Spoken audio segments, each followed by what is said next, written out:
easy. Where's your tape?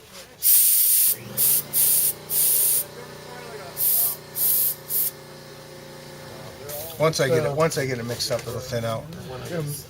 Mixer pin, so I believe for drywall. It does look like a shake, doesn't it? Are you adding to that? You can add. No, you can. Uh-oh. Oh, I see one up there. Yeah, there's one there. Well, that's not threaded. That just pushes on there. Yep. Just blow the paint off.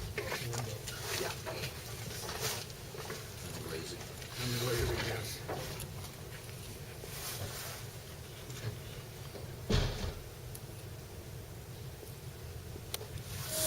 All right, we've got the stone repair now finished with the crack injection. Crack injection DHL was installed.